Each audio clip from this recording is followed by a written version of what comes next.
Selamat siang dan Assalamualaikum warahmatullahi wabarakatuh. Selamat datang di mata kuliah konstruksi kapal, di mana mata kuliah konstruksi kapal ini merupakan bagian dari kurikulum sistem perkapalan ITS sejak tahun 2023 dan sebelum-sebelumnya.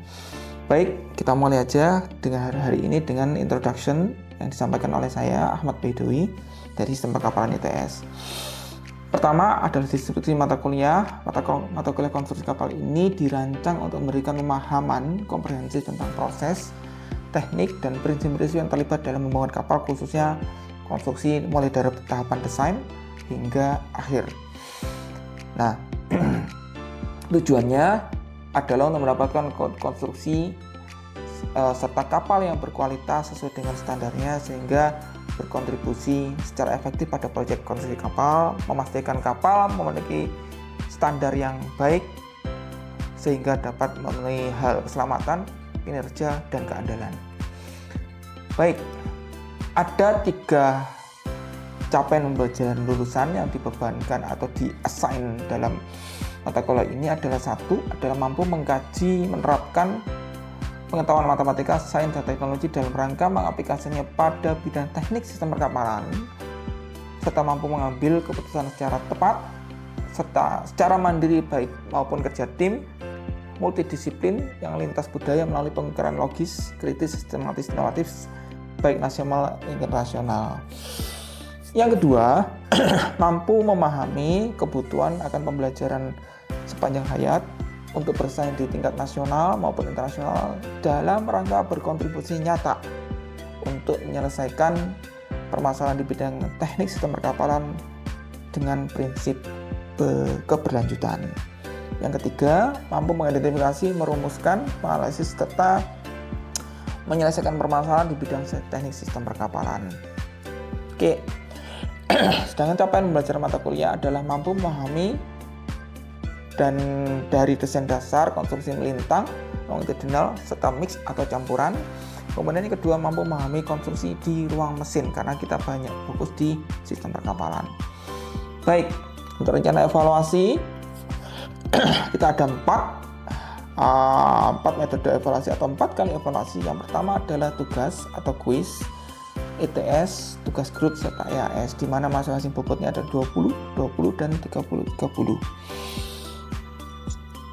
Nah, aturannya adalah 4 kali evaluasi, ada tim assignment, nanti ETS dan UAS kita bisa menggunakan MyITS Classroom Quiz ataupun yang lainnya. Dan grup itu ada for construction serta engine build calculation. Nanti silakan salah satu menjadi kontak person untuk kelas ini, dan kalau nomor kontak saya ada di layar. Baik, melanjut dari penjelasan tadi mengenai CPL dan segala macamnya, berikut juga kami sampaikan rencana pembelajaran semester. Mahasiswa dapat mengakses hal ini pada di sistem, dan juga nanti akan saya berikan kepada accounting atau perwakilan kelasnya. Tadi kita sudah membahas bahwa mata kuliah ini adalah bagian dari rumpun mata kuliah dari Marine Manufacturing and Design. Terus kemudian di sini pun sudah ada detail masalah CPL prodinya, CPMK yang dibebankan, terus kemudian juga pokok bahasannya apa, serta berbagai sumber pustakanya. Termasuk di sini ada beberapa sampai 16 kali pertemuan apa yang harus kita bahas, dan juga di sini juga ada pustakanya, sumber pustakanya bagaimana, kemudian evaluasi yang kita bagaimana. Dan di sini juga ada P2 dan C1 segala macam. Itu adalah capaian pembelajaran kita yang harus kita capai di dalam setiap pertemuan atau tahapan yang kita akan lalui nanti. Silahkan, ini saya share kepada accounting-nya, nanti silahkan dipelajari dan kita bahas juga nantinya.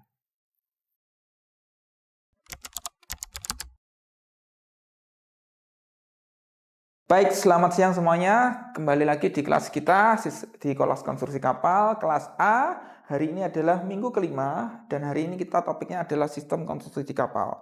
Hari ini kita akan belajar kapan sebuah konstruksi itu melintang, manjang, dan mix.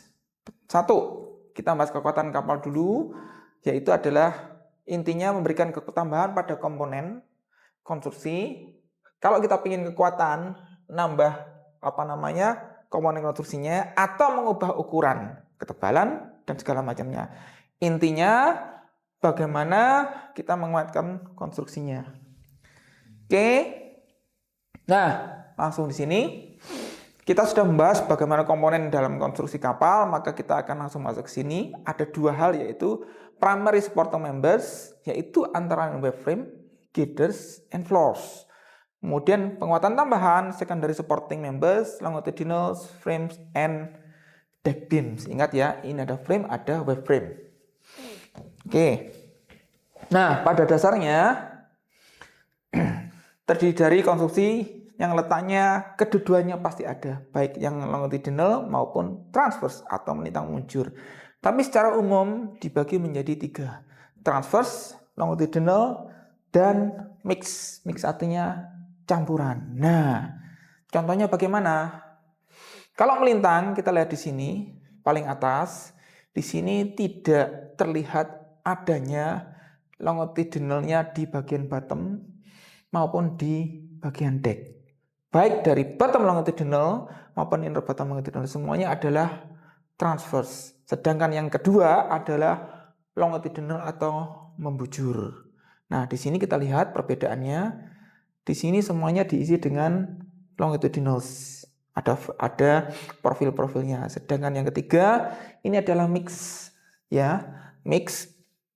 Yang di bawah ini ada longitudinalnya, alias di bottom ada bottom longitudinal, inner bottom longitudinal, dan di deck ada deck longitudinal. Namun di kanan kirinya side construction tidak ada longitudinal alias transverse.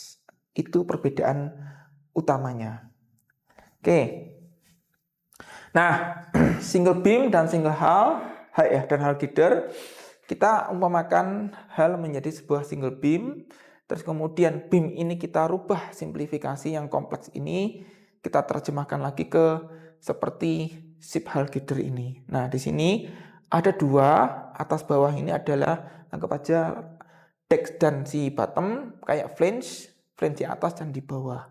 Maka tekanannya akan dari atas dan bawah. Kita misalkan seperti itu. Nah, ini contoh ya. Dari sini yang dari konstruksi kapal yang sangat kompleks menjadi seperti ini agar kita lebih mudah belajarnya.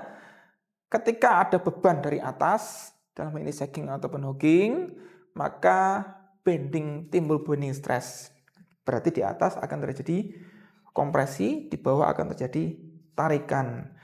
Nah, dari sini kita lihat jelas, kita bisa melihat dengan jelas melihat bahwa yang mengalami tegangan paling besar adalah di atas dan di bawah. Sehingga untuk konstruksi tertentu seperti ini, konstruksi tertentu, maka di atas dan di bawah itu diperkuat untuk kondisi longitudinalnya. Nah, ini beban yang terjadi, ada statik dan dinamik. Yang merah adalah distribusi berat, kargo dan fuel, ya. Kemudian ini adalah distribusi berat, kargo dan fuel. Terus kemudian ini adalah LWT-nya, ini adalah DWT dan ini LWT-nya. Terus kemudian dari bawah ada buoyancy. Dan ini kondisi statik. Sedangkan kalau kondisi dinamik dia akan sangat dinamis. Nah, kalau kita terjemahkan lagi dalam satu blok, maka di sini akan ada tekanan hidrostatik dan di sini ada tekanan muatan dan nantinya akan ada dynamic external sea pressure. Nah, ini contoh ada sebuah kapal bug carrier yang kalau kita perhatikan di bawah dia menggunakan longitudinal, di atas menggunakan longitudinal, kanan kirinya menggunakan transverse. Oke, ini adalah beban dan itu juga kita harus perhatikan ketika kita loading condition. Tidak boleh langsung dibebankan semuanya di tengah sehingga akan pecah. Oke, kita akan skip. Nah, perambatannya bagaimana? Dari bawah, ini contoh ya, dari beban hidrodinamik, beban hidrostatik, dari bawah diteruskan ke longitudinal, terus kemudian naik, di sini juga akan ada didistribusikan. sama ini. Nah, kalau kita umpamakan konstruksi itu kayak manusia, di sini ada konstruksinya. Nah, ini skin itu adalah sininya. Cuman kalau skin kita itu tidak bersifat sebagai penguat konstruksi ya, tapi untuk melindungi apa yang ada di bawahnya. Sedangkan kan ini backbone itu adalah sikilnya ya sama center girdernya. Sedangkan yang di sini adalah rangka. Tulang rusuk. Nah. Oke. Ini transverse kita perdalam ya. Kita lihat di sini ada floor, di mana floor ini adalah termasuk yang solid floor. Di sini tidak ada longitudinal sama sekali. Begitu juga yang di atas dan di samping kanan kiri. Oke. Terus kemudian ini sama ya. Jadi baik ini ada frame-nya, ada deck beam-nya, terus ini ada floor-nya. Floor itu pun ada dua, ya ada tiga, ada solid floor, open floor sama apa namanya watertight floor. Oke. Nah, transverse framing itu pada dasarnya dia menjamin kestabilan bentuk lingkungan balok-balok melintang utama, pembagian gaya yang terpusatkan pada beberapa balok melintang yang berdekatan. Biasanya banyak digunakan pada konstruksi umumnya, sekali lagi umumnya. Itu digunakan pada konstruksi kapal dengan LPP yang kecil, di bawah 90 meter. Tapi sekali lagi itu hanya umumnya. Boleh nggak pakai konstruksi yang lain? Boleh. Nah, saya continue aja. Sedangkan kalau yang pada umumnya kurang dari 300 feet ya, sekali lagi ini pada umumnya tidak wajib seperti itu ya. Sedangkan kalau yang longitudinal pada umum kita lihat perbedaannya dulu ya. Di sini semuanya ada longitudinalnya, baik bottom longitudinal, inner bottom, side longitudinal dan deck longitudinal. Umumnya di atas kapal di atas 300 feet. Tujuannya apa? Longitudinal bending stress-nya gede. Nah, gitu. Nah, ini beberapa isinya ya. Kalau di profil di double bottomnya atau inner bottomnya akan ada bracketnya, ada side girdernya dan lain-lainnya. Oke. Kalau langsung aja saya masukkan mic. Nah, ini contoh membujur. Ini adalah bottom longitudinal, inner bottom longitudinal, ini ada floor-nya. Sekali lagi, di dalam sebuah konstruksi itu pasti akan ada solid floor-nya dan watertight floor-nya. Tapi belum tentu ada open floor-nya, gitu. Open floor pasti ada, tapi bentuknya beda. Oke, kita masuk ke yang, nah ini contoh ya. Nah, seperti yang kita diskusikan tadi, bahwa sebuah konstruksi meskipun dia kapalnya pendek, belum tentu transverse. Kita lihat di sini, kapalnya kalau kita perhatikan bandingan dengan orangnya, itu pendek. Begitu juga yang ini. Tapi kita lihat, semuanya dia pakai longitudinal. Kenapa? Satu, ini adalah high speed. Dan yang kedua adalah bahannya aluminium. Sehingga ketika high speed, maka dia pasti kena ombak beberapa kali yang sangat kencang, dia butuh longitudinal strength. Gitu. Nah, ini sudah pernah kita bahas ya konstruksinya. Terus kemudian pada dasarnya sama, ada second, kalau di kargo ini ada frame, ada side stringer. Nah, side stringer ini akan diatur kalau ketinggiannya ini berapa, 4,8, maka harus ada minimal satu side stringer. Kalau di atas 4,8 harus ada 2 side stringer. Oke. Mix. Nah, seperti ini. Pada umumnya kapal bug carrier akan menggunakan combined framing system atau mix system. Di bawah ada longitudinal, di atas longitudinal, kanan kirinya akan menggunakan transverse. Why? Itu akan bisa kita diskusikan. Nah, ini kita lanjutkan aja ya. Nah, baik. Kalau bisa lebih lanjut, bisa baca referensi ini dan beberapa regulasi. Silakan kalau ada pertanyaan. Ya, silakan. Baik Pak, terima kasih atas waktunya. Izin bertanya, dari 3 jenis konstruksi kapal longitudinal, transversal, dan mix. Kapan waktu penggunaannya dan kriterianya apa, Pak? Terima Oke. kasih. Good question untuk pertanyaan pertama, kapan kita menggunakan melintang, kapan kita menggunakan longitudinal, kapan kita menggunakan mix. Ya, bagus. Kita lihat di sini, kita berangkat dari fungsi dari setiap framingnya itu tadi. Satu, kalau melintang berarti dia menahan beban dari samping atau beban melintang, sedangkan yang longitudinal menahan beban dari atas atau bawah atau beban longitudinal. Dalam hal ini kebanyakan adalah si sagging dan hogging. Nah, ada juga yang butuh kedua-duanya. Dan semuanya sebenarnya butuh kedua-duanya. Namun, kita lihat di sini ada ketentuan umum. Sekali lagi ketentuan umum. Bentar. Nah, pada umumnya untuk kapal yang kurang dari 300 feet atau 90 meter itu melintang. Sedangkan untuk kapal yang di atas 300 feet itu umumnya longitudinal. Mana tadi?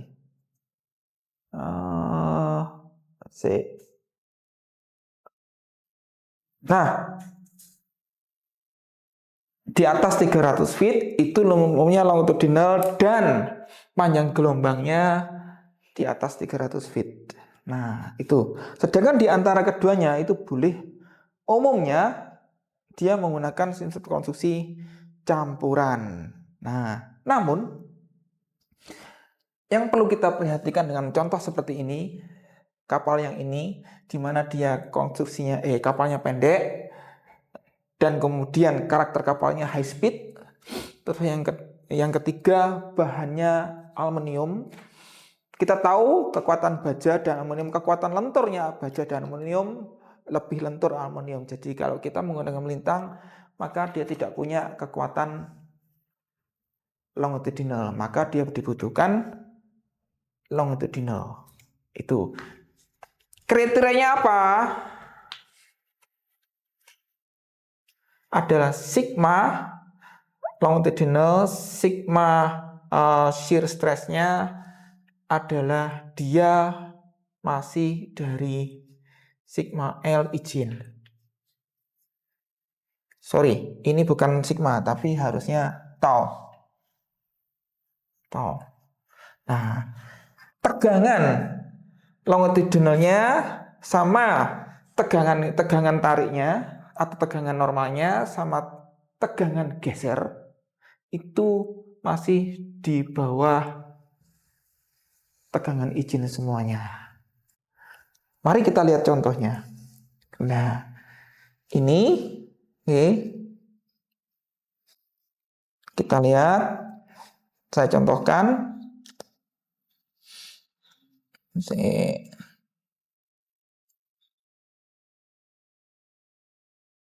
Nah, kapal ini adalah kapal dengan panjang LPP 84 meter, kurang dari 90 meter, dan dia adalah tanker, tapi dia menggunakan konstruksi longitudinal.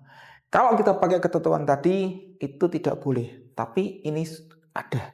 Maka kembali ke kriteria ini. Jika tegangan yang terjadi pada struktur ini tegangan maksimal yang terjadi pada struktur itu masih di bawah tegangan izin, maka itu dibolehkan. Semoga itu bisa menjawab. Pak. Ya, second question please. Tadi kan di slide-nya sempat ada double bottom sama single bottom ya Pak. Bisa tolong dijelasin nggak Pak apa perbedaan dari double bottom sama single bottom dan keduanya itu kapan digunakannya konstruksinya? Oke. Terima kasih. Kita masuk ke pertanyaan kedua, yaitu kapan kita menggunakan single bottom, kapan kita menggunakan double bottom. Ya, untuk beberapa kapal, khususnya kapal tanker, itu sudah kewajiban semenjak kejadian Exxon Valdez tahun 1989, itu diwajibkan harus adanya double bottom. Tujuannya double bottom dan juga double hull untuk tergantung GT-nya, ya. Nah, untuk yang tanker tujuannya untuk double bottom, ketika ada kebocoran di bawah, maka tidak semua muatan minyaknya itu langsung keluar. Itu untuk tanker, sedangkan untuk bulk carrier sama ada ketentuan double bottom untuk beberapa untuk ukuran berapa GT tertentu ke atas, maka dia harus double bottom dan juga double hull.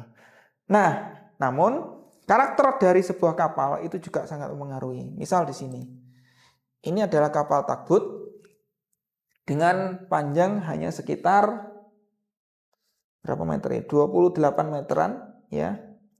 Maka dia di sini adalah semuanya adalah melintang.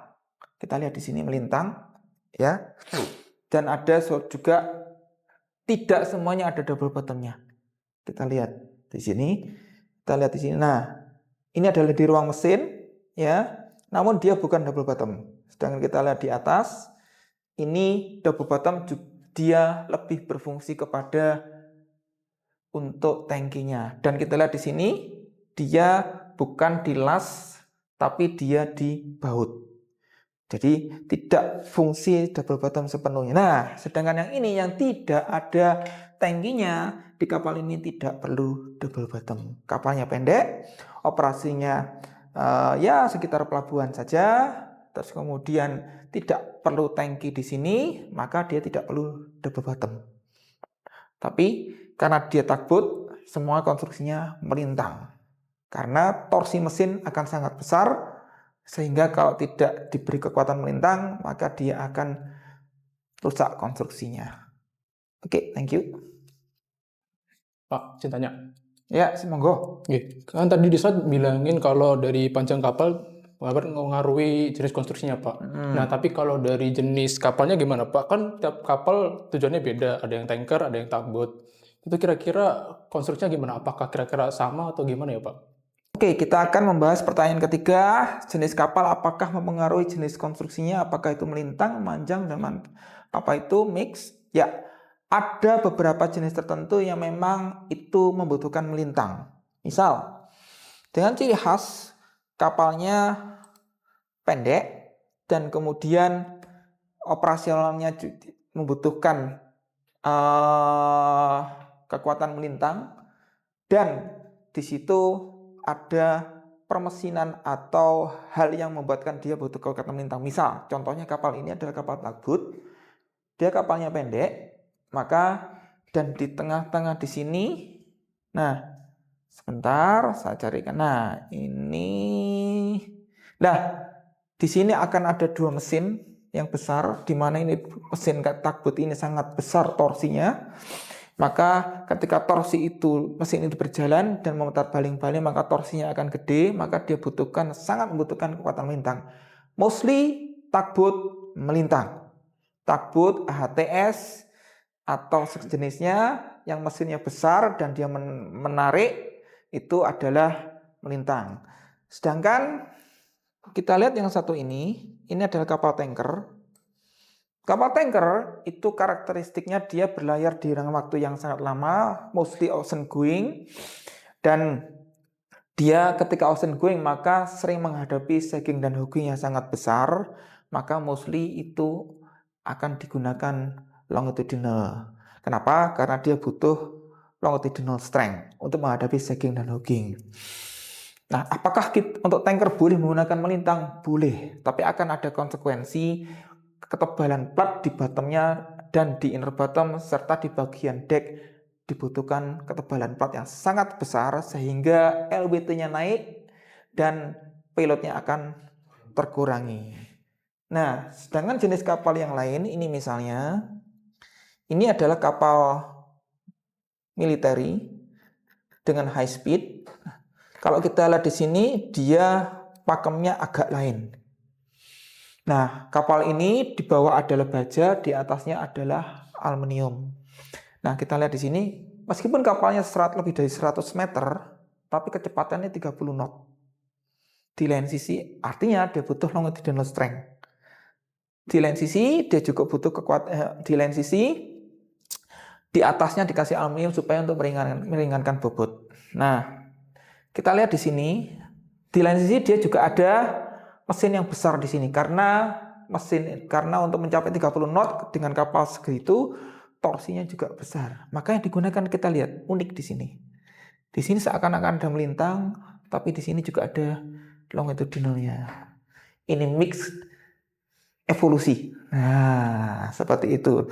Terkadang dalam dunia real itu berbeda dengan teoretikal. Kita lihat di sini di blok berikutnya, dia di bawah tetap melintang namun ada longitudinalnya, tapi di bagian sisi dia sudah ada, tinggal bagian mainframe-nya cuman longitudinal. Nah, kebutuhan operasional sangat menentukan dari jenis konstruksinya, tidak harus tergantung pada jenis kapalnya. Begitu. Thank you. Cukup untuk kelas hari ini. Silakan kalau ada pertanyaan lagi. Saya pikir nggak ada yang angkat tangan. Maka jika sudah, kita bisa cukupkan kelas hari ini. Dan silakan belajar untuk pertemuan minggu depan, yaitu kekuatan struktur dari dek. Oke, cukup hari ini. Sampai ketemu lagi minggu depan. Bye-bye.